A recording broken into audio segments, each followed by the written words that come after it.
Crafted here. This is a kind of shop update.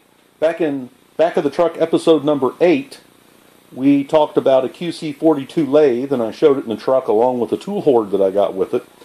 Remember, I started that video out showing this really well-made wrought iron, or not wrought iron, but angle iron stand that had already unloaded and put in the shop. I've now got the lathe installed on it, and I haven't done any adjustments, or I haven't even wiped the bed down with whey oil or anything like that. I have taken a piece of Scotch-Brite to this lathe chuck, taken the jaws out and kind of did a little bit of cleanup here, and I'm just kind of picking on it a little bit here and there. But it's giving me a chance to look it over for anything it might need. And you can see this has all got good handles. The ways are in really good condition. I need to get them polished up and oiled down properly. Now I did foul up and not install these plates under the bed. And whoever made this stand had made these plates to go underneath of it. And I believe it adds a lot of strength to this foot here, to the way the lathe is made, to the mounting for the countershaft drive. So I've got to get some replacement bolts and get these installed properly. And then I think I'm going to search out a large piece of metal to go here so I can have a little bit of a table surface to set things on. Doesn't make sense to have no place to lay anything down here right in front of where you're working. So I'm probably going to be redoing that. The lathe has a reversing switch here, and it only works in one direction. And so the lathe only ever runs in the normal cutting direction. So you can see it's relatively quiet. I do have a vibration. I don't know if you can see that here. Maybe you can see the cord shaking. And we'll come over here and see what that's all about. And this shop video is kind of a response to EvilTwinX as well. He's restoring a QC42, as I am. And he's recently installed a belt on his lathe, which I commented that he had put the wrong size belt on it. And we can see here that we have quite a bit of vibration here. And I've isolated what this vibration is just by simply removing the fan belt. The motor runs very smooth. There's nothing more than a hum in that.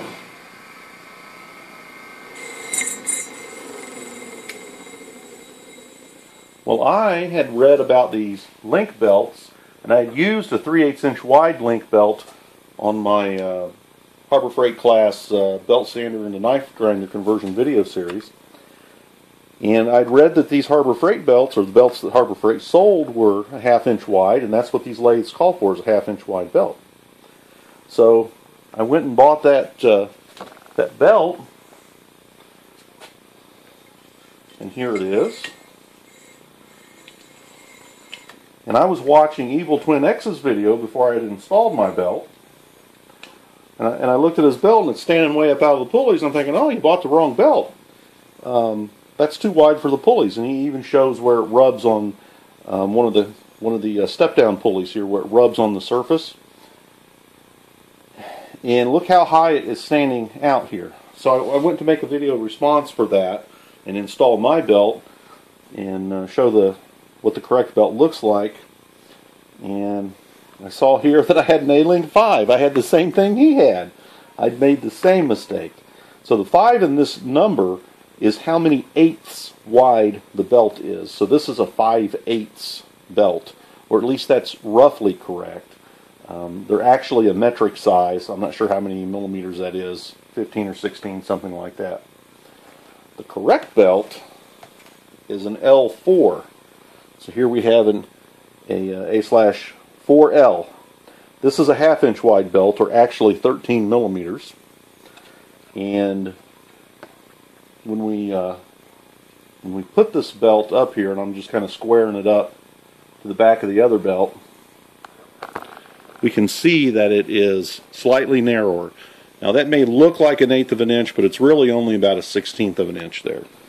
So I wasn't satisfied with that, and when this runs, I can kind of detect a vibration that's added to this system, and it's because the belt is riding on all these little teeth out here to a large degree, instead of up here on this smoother surface. So let's run it. And we can see just a little light vibration there, much less than it was with the traditional V-belt. You know, this is not a respected machine belt anymore. People run link belts. So it's still quite an improvement, but it's not as good as it could be. So I've sized this belt up. I haven't actually ran it yet. So I hope that we get rid of the rest of the vibration. Oh, one more thing I wanted to show you about this belt. And by the way, the red belt here is a thinner belt, which is a little more costly. I think 5 feet of the Harbor Freight belt, if you get a coupon offline, is about $21. 5 feet of this from Zorro Tools, the cheapest source of supply, is $29, 29 and change. Power Twist Plus by Thinner Drives. So if we put both of these belts on here, we could make a whole lot of smoke. But I'm not going to do that. But let's take a close look at how these belts fit relative to each other. Really, the best way to look at how these belts fit in these pulleys is from over here, at this angle. And we can see that this red belt is riding up out of the pulley. I wish it was ever so slightly narrower. But look how much higher the green belt is. It's really quite a bit higher out of the pulley than the red belt. Oh, the EvilTwinX suggested that he may run a 3/8 inch wide link belt on his, which I think is going too far.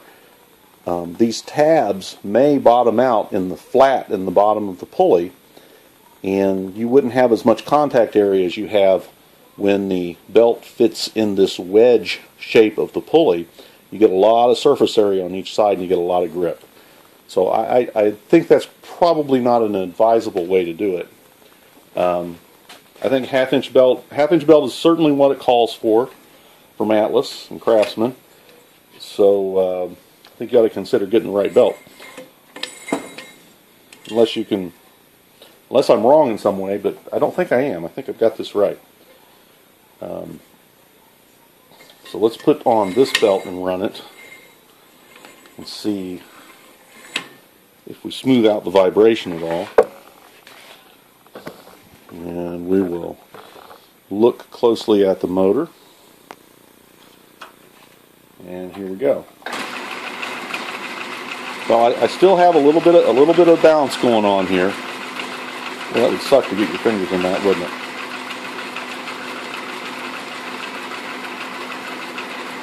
So there, perhaps as the belt runs in, perhaps that'll go away. It's light enough that I only feel maybe a third as much shake in the lathe as I felt before. And remember, I still have this belt back here that I haven't replaced. And I bought 2 of these packages, so I have 10 feet of belting, so I'll be able to replace that as well. I'm not going to do that tonight, but I will get around to doing that. EvilTwinX bought this $21 bolt here, which is some kind of tensioner that goes on the motor plate. Now, I'm not even really sure why this needs to be here. I think the belt sounds like it's running good. It doesn't have too much tension on it when it's sitting on the motor. Perhaps I can get this set up properly so that this will not bounce at all and it'll take more vibration out of the lathe. That might have something to do with what that's there for. But he was commenting about the thickness of his nuts, and we can see here that these nuts are really, the factory nuts are very thin. And you can get thin nuts at McMaster. What I noticed is these are 11/16. So these are a lot larger nut if you want to emulate the original part than what you can buy on McMaster. So you may need to buy a piece of hex stock and drill and tap it and then part off a bunch of short nuts in order to make your nuts, which you need a project for your lathe, so that could be a great first project. Get yourself some 11/16 hex stock and make the proper nuts. That'll be one of the simpler things that you can do. It's just drilling, tapping, center drilling, tapping, and parting off. And remember, when you make those, or if you decide to do that, notice that there's a surface here that's meant to bear the load that sticks out proud of the hex. You can see that little edge there, and maybe I can show that a little better with a screwdriver. You can see that edge the screwdriver comes up against. Got metal shavings all over it. And these are about 3/16 of an inch thick. I don't think you have to get super precision about how you make them, but you can see they're quite a bit thinner than the ones you picked out. I think your lathe is beautiful and you've done a fantastic job. I hope that mine comes out as well, and I hope a couple of these little hints and tips will help your project to be even better and grease the way for you. Now, in assessing this lathe, I have to figure out how to get the motor to run in both directions, or even if it's possible to get it to run in both directions. The motor seems to be an appropriate vintage, but it's a Walker Turner, and I don't know if Walker Turner ever actually made motors for Atlas or Craftsman. I don't know what those motors actually said on them when they came from Atlas. Perhaps it's the factory motor. It would only make sense. Quick change gearbox here. When I looked at this lathe, I was really worried that maybe something was wrong with this. It had a hole broken out of it, or somebody had modified it and ruined it in some way. But I think that the guy that put this on here just likes shiny things. When you look at the holes from the backside, they're all in good condition. They're not over drilled. There's no extra holes. There seems to be nothing wrong. The pins do kind of wear on these, and I'm just wondering if somebody just knew that and decided to put a beauty plate on there. I think I'm going to leave it, even though it's not stock. This stand has a really nice chip tray, which I've filled up with extra parts and tools and junk that I need to put away. My lead screw, we'll get in here close, I think is in very good condition. Much better condition than the lathe I'm working on currently. I don't have, need to tighten these gibs. I don't have tons of backlash here. It's kind of hard to feel the backlash. I've got a lot of backlash here, about 25 thousandths. So the cross feed, I'm probably going to have to replace the screw and the nut. Now over here on the tailstock, I don't like to have to put a wrench on the tailstock every time I want to move it. I like to leave a wrench on it. And so I've got this taller nut here, and let me get this in position. So with the wrench in that position, I can snug up the tailstock or loosen it. And I've ordered, but it hasn't arrived yet. I bought off of eBay a vintage wrench that'll look a little better on this lathe. Now I'm going to shorten this nut some so that I don't have to twist the wrench to get it out of there. And I'm probably going to turn the hex off on the top of this nut so that I only have to wrench or lift the wrench up a little bit in order to slip it and get another bite. I would also like to do a project where instead of a 3/8/16 thread here, we have a 3/8/16 double start thread, which would lower the clamp block twice as much for a given amount of rotation. And what I find I have here is it moves really easy in one direction and tends to snag coming back the other direction. I have to hold this wrench up to back it up. So I might be able to improve that. This could also be related to sticky, grimy grease. This feels a little sticky on the bottom side of the bedways here. So before I do that project, I'll clean this up really good and get rid of any dried, gunky grease. A lot of these lathes will have a broken tailstock handle. I see that over and over. And I always wonder why, when a guy turns up a tailstock handle to replace his broken one, that he doesn't give this a conical shape. You know, using the compound miter, you could certainly give this a little more interesting shape. We noticed that on the other machine handles, the hub is recessed behind the rim of the wheel. So I'm actually kind of hoping that I will find a parts lathe or some miscellaneous parts for sale somewhere where I can actually get the correct handle for this. And that handle, by the way, is the same as this handle. And the interesting thing is, when I got the Craftsman half lathe, I used a bunch of parts off of that, and I sold a bunch of parts, and yes, I sold one of these handles. And I sold other parts that I need for another lathe that's here that I've since had to buy from other people. But, you know, you can't hoard everything. Well, I guess that's about all. One more thing here. I don't know if it's complete set yet or not. I don't have quite enough to fill up every hole. I think this is a South Bend collet rack. These are 3AT collets. I don't have the fitting to go in the nose here to hold the collets, and I don't have the correct drawbar, but I have a lot of the collets. Now, I saw where one of these racks sold on eBay for about 180 bucks. So probably what I'm going to do is sell this and try to get the correct one for a Craftsman.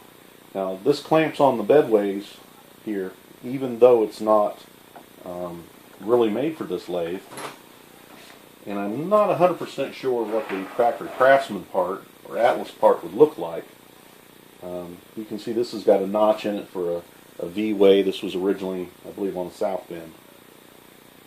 So if there's an equivalent part that fits the lathe better, I guess I'll pay whatever the price is and sell this to someone else, hoping I can get that much.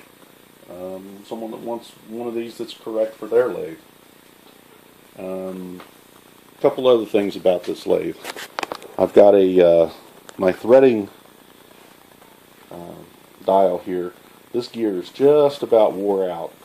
I may try to make one of these gears. The new threading dials on eBay, or used ones, they're not this wore out, but all of them look like they're about half wore out to me.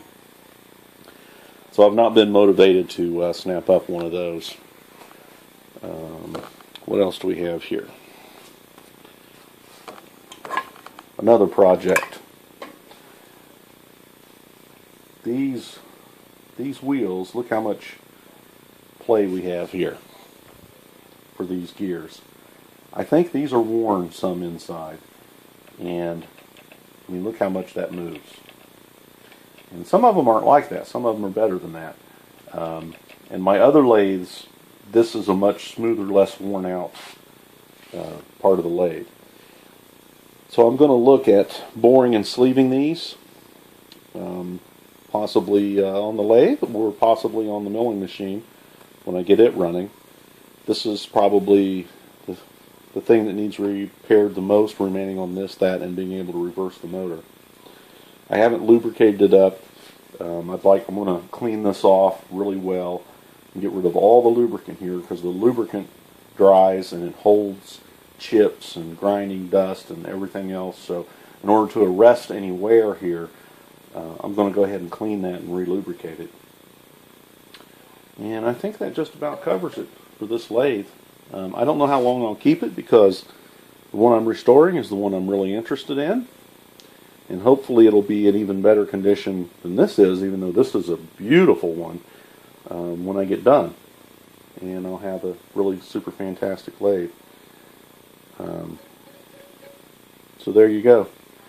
That's the status of the old gray lady from back of the truck, number 8. For any of my viewers that may be shopping for one of these lathes, which I highly recommend it, this is one of the things that's almost always wore out on them. And the shaft, when I take this apart, the shaft will be perfect. The couple of them that I've measured, the shaft is always perfect. But the bore in this cast iron piece does not have a bushing in it, and it will be wore out just a couple thousandths, and that's what gives you all this slack. Maybe it's more than a couple thousandths. This is pretty bad. But that's kind of a sloppy thing on this lathe. The one that I'm restoring, the red 1950 QC42, it's like this as well. And I have one of these aprons. This is the apron front here. I have one of these that's perfect, but the problem is it's drilled for the Craftsman plate, which is, so I would have 2 extra holes here if I use that part instead of my original part. So I'm going to set it up on the Bridgeport. On the Bridgeport, I wish I had a Bridgeport. I'm going to set it up on the vertical mill and bore and install a sleeve here to correct that problem. When you're shopping for these things, I don't care what you find, it's going to have something wrong with it. This lathe I consider to be in excellent condition. You know, any lathe that needs between $100 and $200 worth of parts to get it back in operational state, I think is probably par for the course. You want to be careful about lead screws. These can be 200 or more. There's a casting under here that this gear drives a double gear in this zinc casting back here that can be broken. They're very expensive. So you want to put your hand on that casting and move the wheel back and forth and see if the casting moves. Now, when I originally purchased this lathe, I thought the casting was broken. But I got such a good deal on it that was okay. Now that I've inspected it a little closer in my own shop with good light, I realize that casting is not broken, which is fantastic because that saves me $150 to $200. But I think it's unrealistic to expect to find a perfect machine. They're all going to have some wear. They're all going to have a little something that went bad or wore out, and the owner just worked around it or quit using the lathe and went on to other things. So just be realistic about what you're shopping for. You want to make sure all the parts are there. You want to make sure that the ways aren't wore out. Just look for basic gross things. You don't want to buy a lathe where every single part on it's wore out. These handles can be very expensive. This handle here, probably $60, $70 for a used one. These are probably a little cheaper. These are $40 or $50. So if someone's mishandled one of these lathes and broken some of these handles, this stuff can add up in a hurry. A missing motor, you know, a motor can easily cost you $100 to $150. If you're buying a gear change lathe, that stack of gears, I see people selling lathes where they've lost track of the stack of gears, $180, $200. So I consider a lathe incomplete if it doesn't have something like, if it doesn't have the gear stack with it. This is Crafted, signing out.